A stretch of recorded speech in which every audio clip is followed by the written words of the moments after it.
Assalamualaikum warahmatullahi wabarakatuh.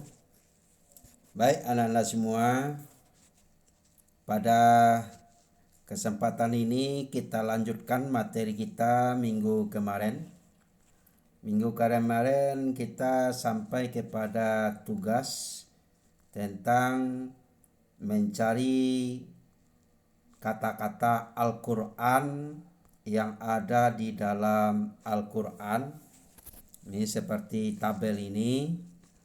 Maka untuk sekarang kita lanjutkan dengan nama-nama Al-Quran. Al-Quran mempunyai nama yang sangat banyak sesuai dengan fungsi daripada Al-Quran itu sendiri. Seperti ada nama Al-Quran itu Alkitab, terdapat di dalam surat Al-Baqarah ayat 2. Ada juga yang bernama Al-Furqan dalam surat Al-Baqarah 185, Al-Huda, An-Nur, Asy-Syifa, Al-Bayan, dan seterusnya. Walaupun di sini hanya ada 24 nomor, tapi masih banyak lagi nama-nama lain daripada Al-Quran ini. Sesuai dengan fungsi Al-Quran itu sendiri. Al-Quran disebut kitab karena dia merupakan sebuah tulisan dalam bentuk buku atau kitab. Kemudian Al-Furqan, Al-Huda.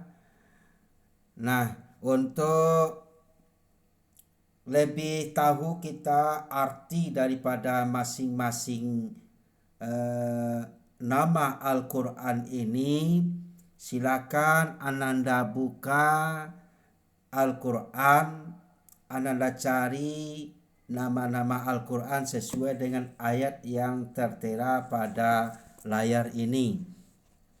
Seperti Al-Baqarah artinya apa? Alkitab di dalam surah Al-Baqarah ayat 2 ditulis artinya apa? Al-Furqan artinya apa? Al-Huda juga artinya apa? Semuanya dicari artinya di dalam Al-Quran. Silakan buka Al-Qurannya. Kemudian kita lanjutkan kepada keistimewaan Al-Quran. Al-Quran merupakan kitab suci agama Islam yang mempunyai keistimewaan yang sangat banyak sekali. Di antaranya adalah Al-Quran itu merupakan pelengkap atau penyempurna kitab-kitab sebelumnya, yaitu penyempurna dari kitab Taurat, kitab Zabur, kitab Injil, kitab Taurat. Hal ini diterangkan di dalam surat Al-Maidah ayat 3. Kemudian yang kedua, keistimewaan Al-Quran itu adalah terjaga kemurniannya sampai akhir zaman, sampai hari kiamat nanti akan selalu terjaga kemurniannya, sebagaimana terdapat di dalam surat Al-Hijr, surat yang ke-15 ayat 9. Kemudian yang ketiga, Al-Quran diturunkan Allah untuk seluruh umat Islam. Sementara kitab-kitab yang sebelumnya seperti Zabur, Injil, Taurat itu hanya diturunkan kepada umat tertentu saja. Sedangkan Al-Quran untuk seluruh umat manusia. Yang keempat, ajaran yang terkandung dalam Al-Quran mengandung keseimbangan kehidupan dunia dan akhirat. Kehidupan dunia kita cari, kebahagiaan akhirat juga kita cari. Seperti difirmankan Allah dalam surat yang ke-28 ayat 77. Hidup kita harus seimbang dunia dan akhirat. Itulah yang diajarkan oleh Al-Quran. Yang kelima, keistimewaan Al-Quran yang kelima adalah merupakan mukjizat yang terbesar bagi Nabi Muhammad Sallallahu Alaihi Wasallam. Yang keenam, Al-Quran diturunkan oleh Allah dengan bahasa yang istimewa, bahasa yang mudah dipahami, tetapi sulit untuk ditiru oleh siapapun. Bagaimanapun orang mau meniru kitab suci Al-Quran, maka dia tak akan mampu untuk menirunya. Sebagaimana juga diterangkan oleh Allah dalam surat Al-Baqarah ayat 22. Kemudian yang ketujuh, kandungan Al-Quran sangat akurat, sangat nyata, sangat benar, sesuai dengan kondisi dan pembuktian ilmu pengetahuan.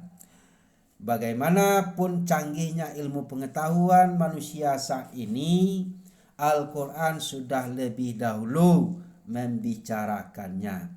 Itulah keistimewaan Al-Quran. Seperti kita lihat ini di dalam surat Al-Anbiya, Allah ciptakan alam semesta.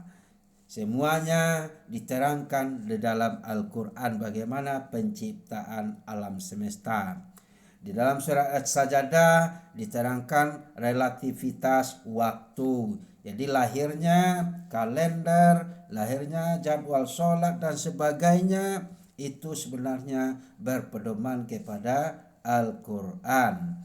Di dalam Al-Quran juga diterangkan berbagai ilmu pengetahuan, atmosfer, tekanan udara, terjadi yang hujan, binatang, biak, penciptaan manusia, ilmu sejarah, ilmu matematika, akuntansi, teknologi, dan sebagainya. Semuanya sudah lengkap di dalam Al-Quran. Nah, itulah materi untuk pertemuan kita pada hari ini. 2 subjudul. Yang pertama nama-nama Al-Quran, yang kedua keistimewaan Al-Quran. Silakan Anda cari dalam Al-Quran nama-nama Al-Quran beserta artinya. Ditulis artinya, kemudian dipoto dan dikirim melalui grup ini. Ini kita terjemahkan artinya mulai dari Alkitab sampai ke Al-Mau'izah.